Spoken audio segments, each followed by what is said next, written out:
Good morning everyone. Universal biology में आप सभी का स्वागत है। कैसे हैं आप सब? उम्मीद करते हैं कि आप सब अच्छे होंगे और घर पर ठीक से पढ़ाई कर रहे होंगे। आज बहुत दिन के बाद हम क्लास 11 का वीडियो लेकर के आए हैं। इधर रेगुलर क्लास 12 का ही वीडियो हम लेकर के आ रहे थे। इसका कारण ये है कि अभी इस चैनल पर ज़्यादातर स्टूडेंट क्लास 12 का जुड़ा हुआ है। 11 का स्टूडेंट अभी चैनल पर बहुत कम है, इसलिए हम पहले ही बोले थे कि अभी 11 का वीडियो कम आएगा, 12 का वीडियो ज़्यादा आएगा। लेकिन ध्यान रखना है कि क्लास 11 के स्टूडेंट को क्लास 12 का भी वीडियो देखना है और क्लास 12 के स्टूडेंट को क्लास 11 का भी वीडियो देखना है। और जो आईएससी कंप्लीट कर चुके हैं वो निश्चित रूप से नीट की तैयारी कर रहे होंगे, तो उसके लिए क्लास 11 और क्लास 12 दोनों का सभी वीडियो बहुत ही इम्पोर्टेंट है।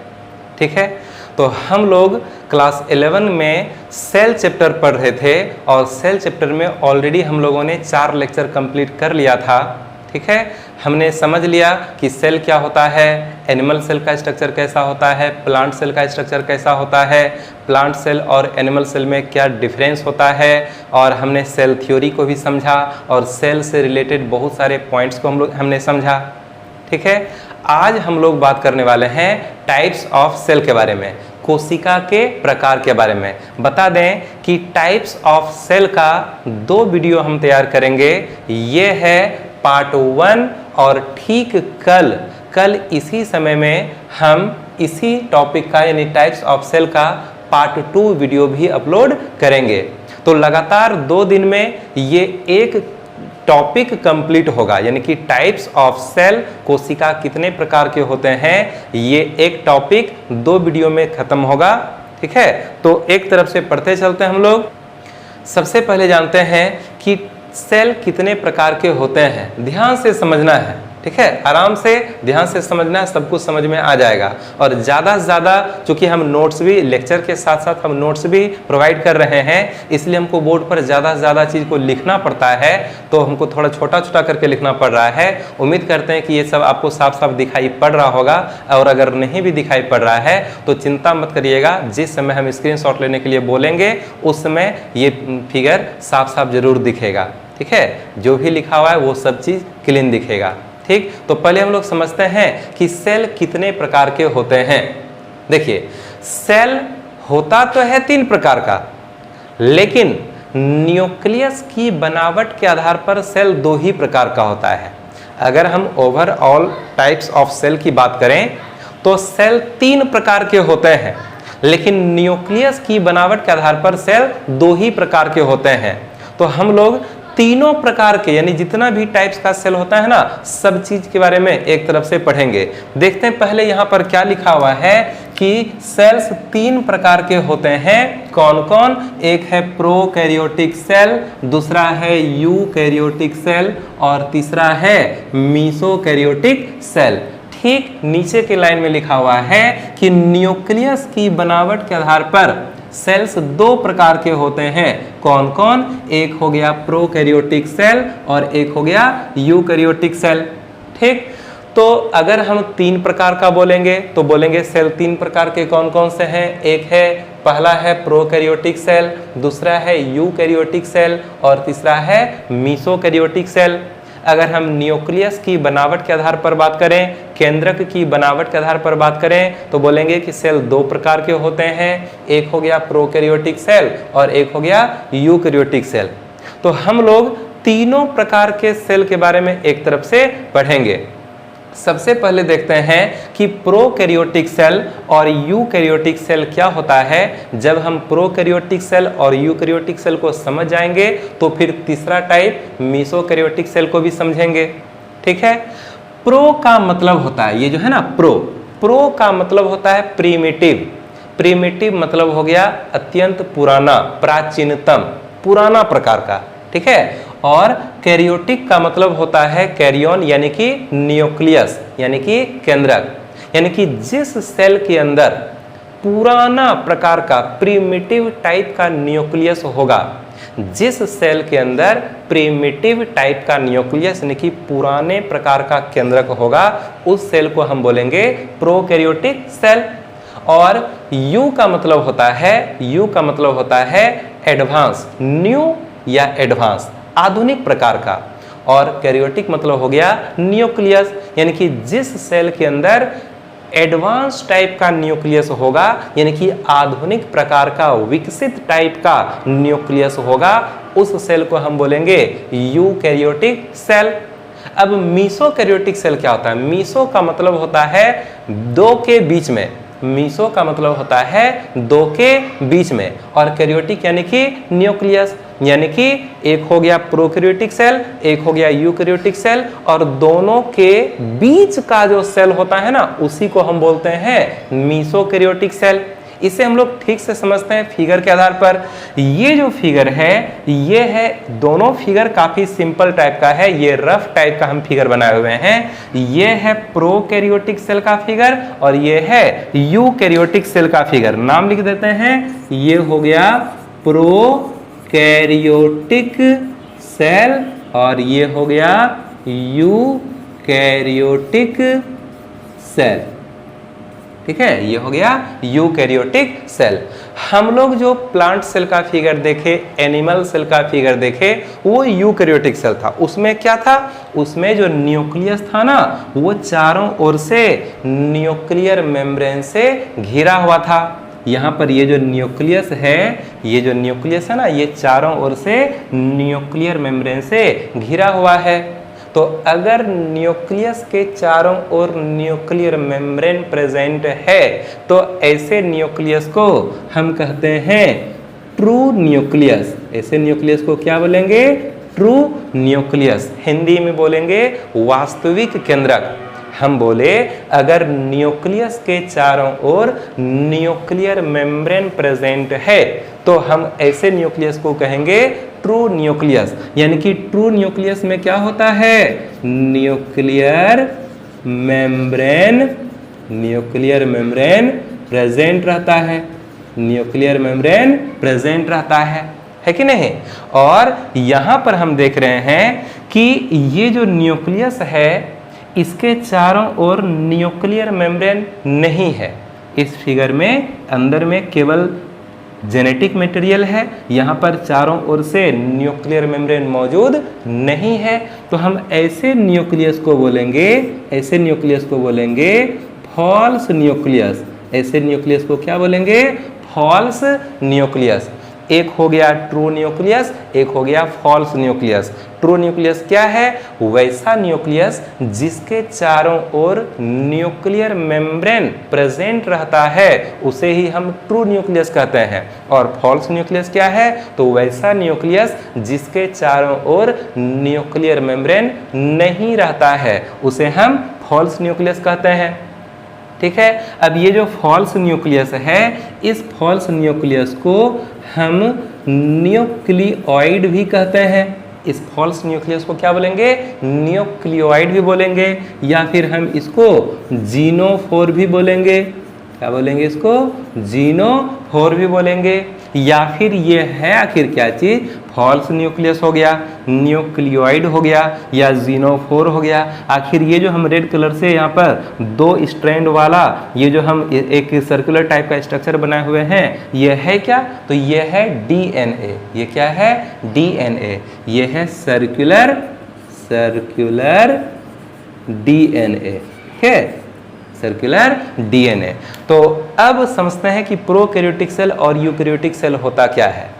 जिस सेल में फॉल्स न्यूक्लियस प्रेजेंट रहेगा, मतलब न्यूक्लियस के चारों ओर न्यूक्लियर मेम्ब्रेन नहीं होगा, ऐसे सेल को हम बोलेंगे प्रोकैरियोटिक सेल।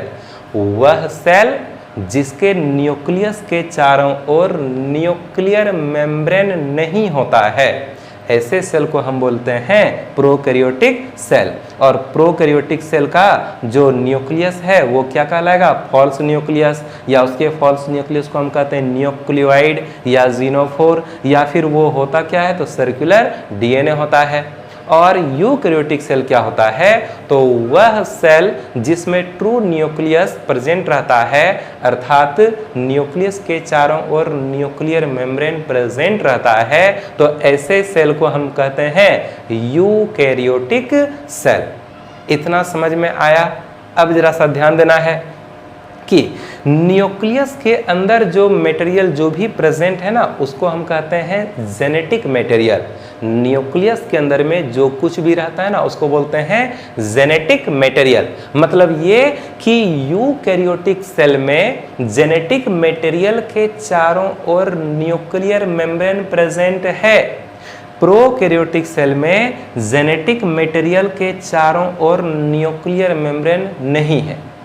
प्रोकैरियोटिक सेल में जेनेटिक मटेरियल यही हो गया जेनेटिक मटेरियल, और इसके चारों ओर न्यूक्लियर मेम्ब्रेन यहाँ पर नहीं है, और वहाँ पर न्यूक्लियर मेम्ब्रेन है। अब बात करते हैं कि आखिर दोनों प्रकार के सेल में जेनेटिक मटेरियल क्या चीज का बना होता है। तो हम देख रहे हैं कि प्रोकैरियोटिक सेल में जो जेनेटिक मटेरियल है वो डीएनए का बना हुआ है। किसका बना हुआ है? DNA, circular DNA. डीएनए एक काफ़ी कम्प्लेक्स कंपाउंड होता है, पूरा नाम डिऑक्सी राइबो न्यूक्लिक एसिड होता है। पता होगा, नहीं पता तो हम लोग आगे पढ़ेंगे। मतलब ये कि प्रोकैरियोटिक सेल का जो जेनेटिक मटेरियल होता है ना, वो केवल और केवल डीएनए का बना होता है। याद रखना है कि प्रोकैरियोटिक सेल का जेनेटिक मटेरियल डीएनए का बना होता है, लेकिन यूकैरियोटिक सेल का जो जेनेटिक मटेरियल होता है ना, ये जो ट्रू न्यूक्लियस है, इसके अंदर ये जो रेड कलर से बना हुआ है ना, यही है इसका जेनेटिक मटेरियल। तो इसका जो जेनेटिक मटेरियल होता है वह क्या चीज का बना होता है? तो यहाँ दो चीज है, एक है डीएनए और प्लस एक है हिस्टोन प्रोटीन। एक है हिस्टोन प्रोटीन। तो याद रखना है यूकैरियोटिक सेल का जो जेनेटिक मटेरियल होगा उसमें डीएनए के साथ साथ हिस्टोन प्रोटीन भी होगा, और प्रोकैरियोटिक सेल का जो जेनेटिक मटेरियल होता है उसमें केवल डीएनए पाया जाएगा। लेकिन यूकैरियोटिक सेल का जो जेनेटिक मटेरियल होता है उसमें दो चीज प्रेजेंट रहेगा, डीएनए और उसके साथ साथ हिस्टोन प्रोटीन। क्रोमोसोम बनाने के लिए गुणसूत्र, क्रोमोसोम सेल के अंदर में होता है ना गुणसूत्र या क्रोमोसोम, तो क्रोमोसोम बनाने के लिए डीएनए के साथ हिस्टोन प्रोटीन का होना आवश्यक होता है। क्रोमोसोम के निर्माण के लिए डीएनए के साथ साथ हिस्टोन प्रोटीन का होना आवश्यक होता है। अगर डीएनए के साथ हिस्टोन प्रोटीन है तो दोनों मिलकर के क्रोमोसोम बनाएगा, और अगर डीएनए के पास हिस्टोन प्रोटीन नहीं है तो वह क्रोमोसोम के रूप में चेंज नहीं करेगा। इससे हमें एक बात समझ में आता है कि यूकैरियोटिक सेल में जेनेटिक मटेरियल डीएनए और हिस्टोन प्रोटीन दोनों है। मतलब ये कि यूकैरियोटिक सेल में ये डीएनए और हिस्टोन प्रोटीन मिल करके क्रोमोसोम बनाएगा, यानी कि यूकैरियोटिक सेल में क्रोमोसोम पाया जाएगा। और ये जो प्रोकैरियोटिक सेल है, यहाँ तो केवल डीएनए, यहाँ तो हिस्टोन प्रोटीन है नहीं। जब यहाँ हिस्टोन प्रोटीन नहीं है तो क्या ये डीएनए क्रोमोसोम के रूप में परिवर्तित हो सकेगा? नहीं। तो रियल में प्रोकैरियोटिक सेल का जो जेनेटिक मटेरियल होता है, यानी कि जो डीएनए होता है ना, वह क्रोमोसोम के रूप में कभी भी परिवर्तित नहीं होता है। फिर भी किसी बुक में एक लाइन लिखा रहता है कि प्रोकैरियोटिक सेल में एक क्रोमोसोम, वन क्रोमोसोम पाया जाता है। तो रियल में वो क्रोमोसोम होता नहीं है, वो उसका एक डीएनए ही होता है, एक जेनेटिक मटेरियल डीएनए ही होता है। लेकिन फिर भी किसी बुक में ये लिखा रहता है कि प्रोकैरियोटिक सेल में एक क्रोमोसोम पाया जाता है। लेकिन हम बता रहे हैं कि क्रोमोसोम तभी कहलाएगा जब डीएनए के साथ में हिस्टोन प्रोटीन एक खास पैटर्न में जो है कंबाइंड हो जाएगा ना, तब फिर जाकर के एक रड लाइक स्ट्रक्चर बनता है और उसको हम बोलते हैं क्रोमोसोम। तो डीएनए के साथ हिस्टोन प्रोटीन रहेगा तभी क्रोमोसोम बनेगा। और याद रखना कि प्रोकैरियोटिक सेल में डीएनए के साथ हिस्टोन प्रोटीन नहीं होता है, इसलिए प्रोकैरियोटिक सेल में जो जेनेटिक मटेरियल होता है वह क्रोमोसोम के रूप में नहीं रहेगा, वो केवल डीएनए के रूप में रहेगा, लेकिन वो क्रोमोसोम के रूप में नहीं रहता है। और कहीं पर अगर ये बात लिखा हुआ है तो वो उस बुक का मिस्टेक है, नहीं लिखा जाना चाहिए, और शायद एनसीईआरटी बुक में ही ये एक लाइन लिखा गया है, लेकिन कि वह एनसीईआरटी बुक का मिस्टेक है। याद रखना कि प्रोकैरियोटिक सेल में जो जेनेटिक मटेरियल होता है वो केवल डीएनए होता है, उसमें हिस्टोन प्रोटीन नहीं होता है, इसलिए उसमें क्रोमोसोम का निर्माण नहीं होता है। इतना क्लियर? तो मेन अंतर अब हम बोलेंगे कि प्रोकैरियोटिक सेल में फॉल्स न्यूक्लियस होगा और इसमें जो जेनेटिक मटेरियल होता है वो केवल डीएनए होता है। और यूकैरियोटिक सेल में ट्रू न्यूक्लियस होगा, यानी कि न्यूक्लियस के चारों ओर न्यूक्लियर मेम्ब्रेन प्रेजेंट रहेगा और इसका जेनेटिक मटेरियल डीएनए और हिस्टोन प्रोटीन होता है। इतना समझ में आया। अब अभी हम बात कर लेते हैं मीसोकैरियोटिक सेल के बारे में। अब मीसो के लिखा हुआ बाद में पढ़ना है, लिखा हुआ हम एक तरफ से सब पढ़ करके सुना देंगे, ऐसे सुन करके याद कर लेना है। प्रोकैरियोटिक सेल क्या हुआ, यूकैरियोटिक सेल क्या हुआ, इतना समझ में आया ना कि प्रोकैरियोटिक सेल में न्यूक्लियस के चारों ओर न्यूक्लियर मेम्ब्रेन नहीं रहेगा और इसका जो जेनेटिक मटेरियल है वो केवल डीएनए का बना होता है। और यूकैरियोटिक सेल में न्यूक्लियस के चारों ओर न्यूक्लियर मेम्ब्रेन प्रेजेंट रहता है और जेनेटिक मटेरियल में डीएनए के साथ साथ हिस्टोन प्रोटीन भी होता है। अब बात है मीसोकैरियोटिक सेल। तो मीसोकैरियोटिक सेल में क्या होता है, ट्रू न्यूक्लियस रहेगा, यानी कि न्यूक्लियस के चारों ओर न्यूक्लियर मेम्ब्रेन होगा। मीसोकैरियोटिक सेल में न्यूक्लियस के चारों ओर न्यूक्लियर मेम्ब्रेन होगा, लेकिन कि जेनेटिक मटेरियल जो होता है उसमें केवल डीएनए होगा, उसमें हिस्टोन प्रोटीन नहीं रहेगा। यानी कि मीसोकैरियोटिक सेल में न्यूक्लियस के चारों ओर न्यूक्लियर मेम्ब्रेन तो होगा, लेकिन डीएनए के साथ हिस्टोन प्रोटीन नहीं पाया जाएगा, केवल डीएनए ही पाया जाएगा। इसलिए उसमें भी मीसोकैरियोटिक सेल में भी वो जो डीएनए है वो क्रोमोसोम के रूप में नहीं रहेगा। तो मीसोकैरियोटिक सेल का केवल एक ही एग्जाम्पल है, वो है डायनोफ्लैजेलेट एल्गी। डायनोफ्लैजेलेट नाम का एल्गी होता है, यूनिसेलुलर एल्गी है डायनोफ्लैजेलेट नाम का, वही एक सिंगल सेल है, वो सिंगल एग्जाम्पल है मीसोकैरियोटिक सेल का, और दूसरा कोई भी एग्जाम्पल नहीं है। अब ये जो प्रोकैरियोटिक सेल है इसका एग्जाम्पल क्या है, इसका एग्जाम्पल होता है जितना भी बैक्टीरिया है, जितना भी साइनोबैक्टीरिया है, साइनोबैक्टीरिया को हम ब्लू ग्रीन एल्गी भी कहते हैं। ये सभी सूक्ष्मजीव है, बैक्टीरिया, साइनोबैक्टीरिया या इसी का दूसरा नाम है ब्लू ग्रीन एल्गी, ये सभी प्रोकैरियोटिक सेल का बना होता है, ठीक है। और जितने भी हायर प्लांट्स, जितने भी एनिमल्स होते हैं वो सभी यूकैरियोटिक सेल का बना होता है। इतना समझ में आ रहा है। अब हम क्या करते हैं, एक तरफ से पूरा नोट्स को हम पढ़ते हैं और देखते हैं कि नोट्स में क्या क्या लिखा हुआ है, ठीक।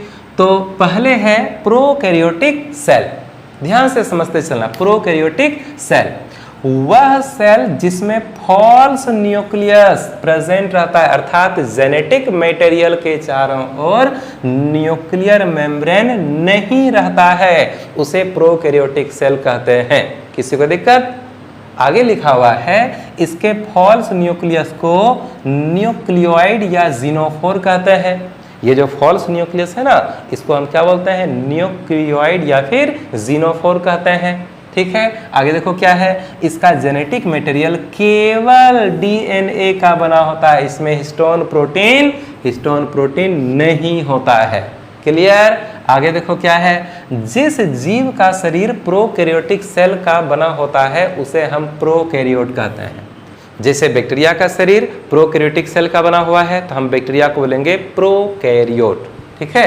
अब क्या है, इसे किंगडम मोनेरा में रखा गया है। 5 किंगडम होता है ना, मोनेरा, प्रोटिस्टा, फंजाई, प्लांटी और एनिमालिया, ठीक। तो ये जो प्रोकैरियोट्स जितने भी होते हैं ना, उन सभी को किंगडम मोनेरा में रखा गया है, ठीक है। और इसका एग्जाम्पल क्या है, बैक्टीरिया है, साइनोबैक्टीरिया, जिसको हम ब्लू ग्रीन एल्गी भी कहते हैं। तो याद रखना कि सभी बैक्टीरिया और सभी साइनोबैक्टीरिया या blue green algae prokaryotic cell का बना होता है, ठीक है। अब आगे यूकैरियोटिक सेल। यूकैरियोटिक सेल में क्या लिखा हुआ है, वह सेल जिसमें ट्रू न्यूक्लियस प्रेजेंट रहता है, अर्थात न्यूक्लियस के चारों ओर न्यूक्लियर मेम्ब्रेन प्रेजेंट रहता है, उसे ही हम यूकैरियोटिक सेल कहते हैं, ठीक है। आगे देखो क्या है, इसका जेनेटिक मटेरियल डीएनए तथा हिस्टोन प्रोटीन का बना होता है। जेनेटिक मटेरियल बोले ना कि डीएनए और हिस्टोन प्रोटीन का बना होता है, ठीक है। आगे है क्रोमोसोम के निर्माण के लिए डीएनए के साथ हिस्टोन प्रोटीन का होना आवश्यक होता है। क्लियर? आगे देखो क्या है, जिस जीव का शरीर यूकैरियोटिक सेल का बना होता है उसे हम यूकैरियोट कहते हैं। जैसे हमारा शरीर यूकैरियोटिक सेल का बना हुआ है तो हम लोग क्या कहलाएंगे, यूकैरियोट कहलाएंगे। ठीक है, अब क्या है, इसे किंगडम प्रोटिस्टा, फंजाई, उसके बाद है प्लांटी तथा एनिमालिया में रखा गया है। तो बाकी जो 4 किंगडम है, प्रोटिस्टा, फंजाई, प्लांटी और एनिमालिया, इन सब में यूकैरियोट को रखा गया है। इसका एग्जाम्पल हो गया all higher plants and animal, सभी उच्च वर्गीय पौधे और सभी जंतु का जो शरीर है वो यूकैरियोटिक सेल का बना होता है। ठीक, अब यहाँ पर एक लाइन और है कि टर्म प्रोकैरियोट, ये जो प्रोकैरियोट तथा यूकैरियोट, टर्म प्रोकैरियोट और यूकैरियोट किसने दिया था, तो याद रखना है डाउट्री ने टर्म प्रोकैरियोट और यूकैरियोट दिया था। डाउट्री साइंटिस्ट ने ये टर्म प्रोकैरियोट और यूकैरियोट को दिया था। ठीक, अब है मीसोकैरियोटिक सेल। मीसोकैरियोटिक सेल का देखो क्या लिखा हुआ है, वह सेल जिसमें न्यूक्लियस के चारों ओर न्यूक्लियर मेम्ब्रेन प्रेजेंट रहता है, परंतु डीएनए के साथ हिस्टोन प्रोटीन नहीं रहता है। बोले ना कि मीसोकैरियोटिक सेल में क्या होगा कि न्यूक्लियस के चारों ओर न्यूक्लियर मेम्ब्रेन रहेगा, लेकिन उसके अंदर डीएनए के साथ हिस्टोन प्रोटीन नहीं रहेगा, तो हम उसको क्या बोलेंगे, मीसोकैरियोटिक सेल कहेंगे। ठीक है, जिस जीव का शरीर मीसोकैरियोटिक सेल का बना होता है उसको हम क्या बोलेंगे, मीसोकैरियोट बोलेंगे। और टर्म मीसोकैरियोट किसने दिया था, डॉज ने दिया था। ठीक है, इसका केवल एक ही एग्जाम्पल है, ओनली वन एग्जाम्पल, कौन है, डायनोफ्लेजलेट नाम का जो एल्गी होता है ना, डायनोफ्लेजलेट नाम का जो एल्गी होता है वही होता है मीसोकैरियोटिक सेल का बना हुआ। ठीक है, अभी हम लोग केवल समझ लो कि बस परिभाषा समझें कि प्रोकैरियोटिक सेल का परिभाषा क्या होगा, यूकैरियोटिक सेल का परिभाषा क्या होगा, मीसोकैरियोटिक सेल का परिभाषा क्या होगा, हम लोग बस इतना सा ही समझे हैं। अभी हम लोग यूकैरियोटिक सेल के बारे में तो बहुत कुछ जानते हैं कि सबसे बाहर में होगा सेल मेम्ब्रेन, अगर प्लांट सेल होगा तो सेल मेम्ब्रेन के बाहर सेल वॉल भी प्रेजेंट रहेगा। ठीक है, उसके बाद ये न्यूक्लियस और सेल मेम्ब्रेन के बीच में साइटोप्लाज्म प्रेजेंट रहेगा। साइटोप्लाज्म में कई प्रकार के सेल ऑर्गेनिल्स होंगे, जैसे हम फिगर में देख रहे हैं, endoplasmic reticulum, Golgi body. Animal cell में यहाँ सेंट्रोसोम होगा, अगर प्लांट सेल होगा तो इसमें सेंट्रोसोम नहीं होगा। प्लांट सेल में फिर वो क्लोरोप्लास्ट या प्लास्टिड वगैरह सब होगा। फिर यहाँ पर लाइसोसोम देख रहे हैं, ये माइटोकॉन्ड्रिया दिखाई पड़ रहा है, और ये महीन जो दानेदार स्ट्रक्चर है ये राइबोसोम है। ये सारा सेल ऑर्गेनिल यूकैरियोटिक सेल में प्रेजेंट रहता है। हम लोग प्लांट सेल, एनिमल सेल के स्ट्रक्चर को समझ चुके हैं। Plant cell, animal cell, eukaryotic cell ही होता है। ठीक, अब ये प्रोकैरियोटिक सेल का फिगर जो है ये भी एक रफ फिगर है, इसका सही फिगर अगले लेक्चर में हम लोग देखेंगे। तो यहाँ पर हम देख रहे हैं, थोड़ा सा नाम लिख देते हैं। सबसे बाहर में यहाँ पर है सेल वॉल। ठीक है, याद रखना है, प्रोकैरियोटिक सेल में सेल वॉल होता है, प्रोकैरियोटिक सेल में सेल वॉल होता है। केवल माइकोप्लाज्मा या पीपीएलओ, माइकोप्लाज्मा या पीपीएलओ भी प्रोकैरियोटिक सेल है। माइकोप्लाज्मा या पीपीएलओ भी प्रोकैरियोटिक सेल है, केवल वही एक प्रोकैरियोटिक सेल है जिसमें कि सेल वॉल नहीं होगा। बाकी जितना भी बैक्टीरिया है, साइनोबैक्टीरिया है, सब में ये सेल वॉल प्रेजेंट रहेगा। और सेल वॉल के ठीक अंदर में एक पतली सी झिल्ली है, ये क्या है, तो सेल मेम्ब्रेन है। सेल मेम्ब्रेन कुछ स्थान पर अंदर की ओर धंस करके अंगुली के समान उभार का निर्माण करती है, और इस स्ट्रक्चर को हम बोलते हैं मीसोसोम। इसको बोलेंगे मीसोसोम। और ये जो भाग है यहाँ पर, ये क्या हो गया, अंदर का लिक्विड साइटोप्लाज्म, ये हो गया साइटोप्लाज्म। और इसके साइटोप्लाज्म में एक तो हो गया मेन डीएनए, जो इसका मेन जेनेटिक मटेरियल होता है, और इस डीएनए के अतिरिक्त कुछ छोटा छोटा सर्कुलर डीएनए भी हमें देखने के लिए मिलता है। और ये है एक्स्ट्रा सर्कुलर डीएनए, ये है एक्स्ट्रा सर्कुलर डीएनए। तो हम इस एक्स्ट्रा सर्कुलर डीएनए को बोलते हैं प्लाज्मिड। इस एक्स्ट्रा सर्कुलर डीएनए को क्या बोलते हैं, प्लाज्मिड। अब बात यह है कि अगर ये प्रोकैरियोटिक सेल है तो ये निश्चित रूप से बैक्टीरिया ही होगा, बैक्टीरिया या फिर साइनोबैक्टीरिया होगा। तो बैक्टीरिया या साइनोबैक्टीरिया में एक मुख्य डीएनए होता है, तो ये हो गया मुख्य डीएनए, जिसको हम न्यूक्लियोइड बोल रहे हैं। ठीक है। और मुख्य डीएनए के अतिरिक्त कुछ एक्स्ट्रा भी छोटा छोटा डीएनए का सर्कुलर स्ट्रक्चर प्रेजेंट रहता है, जिसको हम बोलते हैं प्लाज्मिड। अगर हम एक बैक्टीरिया के बॉडी से, बैक्टीरिया के शरीर से मुख्य डीएनए को निकाल दें, अगर बैक्टीरिया के शरीर से मुख्य डीएनए को बाहर निकाल दें तो बैक्टीरिया मर जाएगा, तो बैक्टीरिया मर जाएगा। लेकिन अगर हम इस प्लाज्मिड को निकाल दें तो बैक्टीरिया नहीं मरेगा। मतलब ये कि प्लाज्मिड अगर है प्रोकैरियोटिक सेल में, बैक्टीरिया में प्लाज्मिड है तो वह कुछ तो काम करता होगा। प्लाज्मिड है, डीएनए है, तो वो कुछ ना कुछ काम करता होगा।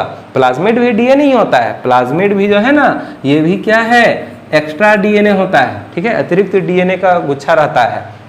तो प्लाज्मिड को अगर निकालेंगे तो बैक्टीरिया जीवित रहेगा, बैक्टीरिया नहीं मरेगा। मतलब प्लाज्मिड अगर है बैक्टीरिया के अंदर तो वह कुछ ना कुछ तो काम करता है, लेकिन कि इस बैक्टीरिया को जीवित रखने के लिए ये प्लाज्मिड जरूरी नहीं है। और ये जो मुख्य डीएनए है ये बैक्टीरिया को जीवित रखने के लिए, प्रोकैरियोटिक सेल को जिंदा रखने के लिए ये मुख्य डीएनए जरूरी है, ठीक है। तो ये प्लाज्मिड उधर यूकैरियोटिक सेल में प्रेजेंट नहीं रहेगा। और ये जो प्रोकैरियोटिक सेल है इसमें मेम्ब्रेन वाला कोई भी सेल ऑर्गेनेल नहीं रहता है। मेम्ब्रेन वाला, जिसमें झिल्ली युक्त कोई भी कोशिकांग प्रोकैरियोटिक सेल में नहीं रहता है। जैसे उधर यूकैरियोटिक सेल में होता है ना, माइटोकॉन्ड्रिया होता है, एंडोप्लाज्मिक रेटिकुलम होता है, तो गोल्जी बॉडी होता है, लाइसोसोम होता है, ये सभी झिल्ली युक्त कोशिकांग यूकैरियोटिक सेल में होता है ना। लेकिन झिल्ली युक्त कोशिकांग प्रोकैरियोटिक सेल में नहीं रहता है। तो केवल एक ही प्रकार का कोशिकांग यहाँ पर प्रेजेंट रहता है और ये है राइबोसोम। ये क्या है, राइबोसोम। याद रखना कि राइबोसोम में किसी प्रकार की झिल्ली नहीं होती है। तो राइबोसोम एक मेम्ब्रेन लेस सेल ऑर्गेनेल होता है। राइबोसोम झिल्ली रहित कोशिकांग होता है। हम लोग आगे पढ़ेंगे कि राइबोसोम भी 2-3 प्रकार के होते हैं। एक होता है 70S राइबोसोम, एक होता है 80S राइबोसोम और एक होता है 55S राइबोसोम।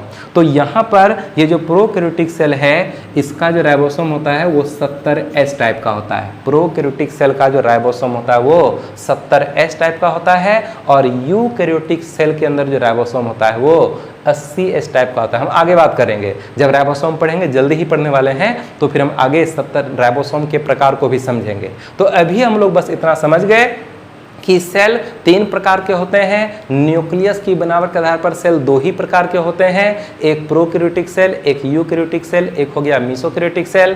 प्रोकैरियोटिक सेल वह सेल होता है जिसमें कि फॉल्स न्यूक्लियस प्रेजेंट रहता है, मतलब न्यूक्लियस के चारों ओर न्यूक्लियर मेम्ब्रेन नहीं रहता है और इसका जो जेनेटिक मटेरियल होता है वो केवल और केवल डीएनए का बना होता है। यूकैरियोटिक सेल वह सेल होता है जिसमें कि ट्रू न्यूक्लियस प्रेजेंट रहता है, मतलब न्यूक्लियस के चारों ओर न्यूक्लियर मेम्ब्रेन प्रेजेंट रहता है और इसका जेनेटिक मटेरियल डीएनए और स्टोन प्रोटीन का बना होता है, ठीक है। और मेसोकैरियोटिक सेल वह सेल होता है जिसमें कि न्यूक्लियस के चारों ओर न्यूक्लियर मेम्ब्रेन तो होगा लेकिन कि जेनेटिक मटेरियल में डीएनए के साथ स्टोन प्रोटीन नहीं होगा, तो हम उसको बोलेंगे मेसोकैरियोटिक सेल।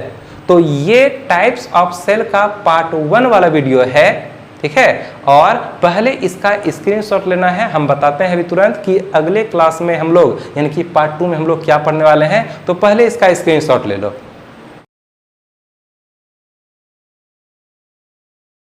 हो गया स्क्रीनशॉट? तो अभी हम लोग बस 3 प्रकार के सेल का परिभाषा पढ़े हैं। अब इसी टॉपिक का जो पार्ट 2 वीडियो जो कि कल अपलोड होगा उसमें हम लोग क्या पढ़ने वाले हैं, उसमें हम लोग पढ़ने वाले हैं प्रोकैरियोटिक सेल का डिटेल्स। प्रोकैरियोटिक सेल के बारे में अभी हम लोग बस परिभाषा पढ़े हैं। प्रोकैरियोटिक सेल के बारे में एक पूरा स्ट्रक्चर हम लोग पढ़ेंगे और पूरा जो है इसका डिटेल्स हम लोग पढ़ेंगे। तो जो पार्ट 2 वीडियो होगा इस टॉपिक का उसमें हम लोग प्रोकैरियोटिक सेल का पूरा डिटेल्स पढ़ेंगे। प्रोकैरियोटिक सेल का एक बड़ा सा स्ट्रक्चर हम लोग समझेंगे, यानी कि एक प्रोकैरियोटिक सेल का फिगर या फिर बोलेंगे कि बैक्टीरिया का फिगर कैसा होता है उसको हम लोग ठीक से समझेंगे। और हम लोग समझेंगे कि प्रोकैरियोटिक सेल और यूकैरियोटिक सेल में क्या अंतर होता है इसको भी समझेंगे। मेसोकैरियोटिक सेल के बारे में ज़्यादा पढ़ने के लिए नहीं दिया गया है, तो मेसोकैरियोटिक सेल में बस हम लोग इतना सा ही पढ़े और हम लोग आगे प्रोकैरियोटिक सेल का डिटेल्स और फिर प्रोकैरियोटिक सेल और यूकैरियोटिक सेल में अंतर हम लोग समझेंगे। और यूकैरियोटिक सेल का तो डिटेल्स हम लोग पूरा चैप्टर में पढ़ेंगे, ठीक है। आज किसी को दिक्कत हुआ अभी कल इसी टाइम में इसका पार्ट 2 वीडियो भी अपलोड हो जाएगा। ठीक है, तो मिलते हैं हम लोग कल। All the best.